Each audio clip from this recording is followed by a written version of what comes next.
ಪ್ರಭು ಯೇಸುವಿನಲ್ಲಿ ಅನುಗ್ರಹಿತರಾದ ಪ್ರಿಯರೇ, ತಂದೆ ತಾಯಿಯರೇ, ಸಹೋದರ ಸಹೋದರಿಯರೇ, ಮಕ್ಕಳೇ, ಇಂದು ಉಪವಾಸ ನಿಯೋಗ ಪ್ರಾರ್ಥನೆಯ 7ನೇ ದಿನವಾಗಿದೆ. ಎಲ್ಲರ ನಿಯೋಗಕ್ಕಾಗಿ ಪ್ರತ್ಯೇಕವಾಗಿ ಪ್ರಾರ್ಥಿಸುತ್ತೇನೆ. ಒಂದೊಂದು ದಿನವೂ ದೇವರು ನಮಗೆ ನೀಡುತ್ತಿರುವ ಎಲ್ಲ ಅನುಗ್ರಹಗಳಿಗಾಗಿ, ಕೃಪೆಗಳಿಗಾಗಿ ನಮಗೆ ದೇವರಿಗೆ ಕೃತಜ್ಞತೆಯನ್ನು ಸಲ್ಲಿಸೋಣ. ಡೈಲಿ ಬ್ಲೆಸ್ಸಿಂಗ್ ಭಾಗವಾಗಿ ದೇವರ ವಾಕ್ಯವನ್ನು ಆಲಿಸುವ ಲಕ್ಷಗಟ್ಟಲೆ ಜನರು ಇದ್ದಾರೆ. ನಾವು ಒಂದು ನಿಯೋಗದಿಂದ ದೇವರ ವಾಕ್ಯವನ್ನು ಆಲಿಸುತ್ತಿರುವುದು ಸಾಧಾರಣವಾಗಿ ಕೇಳಿ ಹೋಗುವುದಲ್ಲ. ಆ ವಾಕ್ಯದಲ್ಲಿ ನಮ್ಮ ಜೀವನ ಇದೆ. ಇದು ನನ್ನ ಜೀವನದ ಒಂದು ಅನುಭವವಾಗಿದೆ. ಹಾಲೆಲೂಯ.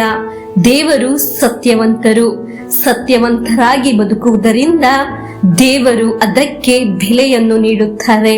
ಆದ್ದರಿಂದ ದ್ವೇಷ, ಜಗಳ, ಮನಸ್ತಾಪ ಇಲ್ಲದೆ ಸತ್ಯವಂತರಾಗಿ ಯಾರನ್ನೂ ಸಹ ನಾಶಪಡಿಸದೆ ಸತ್ಯವಾಗಿ ನಿಲ್ಲುವ ಜಾಗದಲ್ಲಿ ದೇವರ ಕಾರ್ಯವನ್ನು ಕಾಣಲು ಸಾಧ್ಯವಾಗುತ್ತದೆ. ಹಾಲೆಲೂಯ. ವಿಶ್ವಾಸದೊಂದಿಗೆ, ಪ್ರಾರ್ಥನೆಯೊಂದಿಗೆ ದೇವರ ವಾಕ್ಯವನ್ನು ಆಲಿಸೋಣ. ಯೋಬನ ಗ್ರಂಥ 8ನೇ ಅಧ್ಯಾಯ 5ರಿಂದ 7ರವರೆಗೆ ವಾಕ್ಯಗಳು. ಶುದ್ಧನು ಸತ್ಯವಂತನು ನೀನಾಗಿದ್ದರೆ, ದೇವರ ಪ್ರಸನ್ನತೆಯನ್ನು ಅರಸಿದೆಯಾದರೆ, ಆ ಸರ್ವಶಕ್ತನನ್ನು ವಿಜ್ಞಾಪಿಸಿದೆಯಾದರೆ, ನಿಶ್ಚಯವಾಗಿ ನಿನಗೋಸ್ಕರ ಎಚ್ಚೆತ್ತು ಬರುವನು. ಸತ್ಯವಂತನ ಮನೆ ಮಾರನ್ನು ಸಮೃದ್ಧಗೊಳಿಸುವವನು. ಆಗ ನಿನ್ನ ಭವಿಷ್ಯ ಎಷ್ಟು ಉಜ್ವಲವಾಗಿರುತ್ತದೆಂದರೆ, ನಿನ್ನ ಮೊದಲಿನ ಸ್ಥಿತಿ ಕೂಡ ಅತ್ಯಲ್ಪವಾಗಿ ಕಾಣುವುದು ನಿನಗೆ.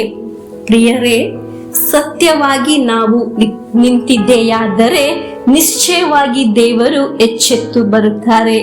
ದುಷ್ಟ ಮನಸ್ಸಿನಿಂದಾದರೆ ದೇವರು ನಿನಗಾಗಿ ಕಾರ್ಯವನ್ನು ಮಾಡುವುದಿಲ್ಲ. ನಮ್ಮ ಹೃದಯದಲ್ಲಿ ಏನಾದರೂ ತಪ್ಪುಗಳು ಇದ್ದರೆ, ಮನಸ್ತಾಪಗಳಿದ್ದರೆ ನಾವು ಪಶ್ಚಾತ್ತಾಪವನ್ನು ಪಡೋಣ. ಪ್ರಭುವೇ, ನನ್ನ ತಪ್ಪನ್ನು ನೆನೆಸಿ, ನನ್ನ ಪಾಪವನ್ನು ನೆನೆಸಿ, ನನ್ನ ಮನಸ್ಸಿನ ಕಡು ಪಾಪವನ್ನು ನೆನೆಸಿ ಪಶ್ಚಾತ್ತಾಪ ಪಡುತ್ತೇನೆ.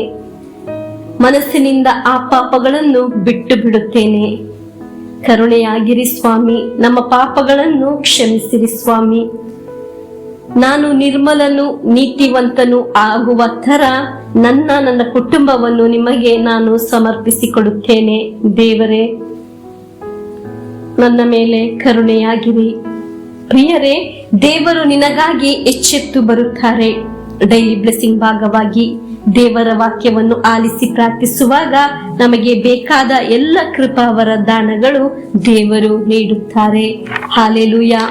ನಾವು ದೇವರಲ್ಲಿ ಆಶ್ರಯಿಸಿ ದೇವರ ಚಿತ್ತದಂತೆ ನಮ್ಮ ಜೀವನವನ್ನು ಪ್ರಾರಂಭಿಸುವುದಾದರೆ, ಸ್ವಲ್ಪ ದಿನ ಆಗುವಾಗ, ಮುಂದೆ ಹೋಗುವಾಗ ಅದು ಮಹತ್ತರವಾದ ವಿಷಯವಾಗುತ್ತದೆ.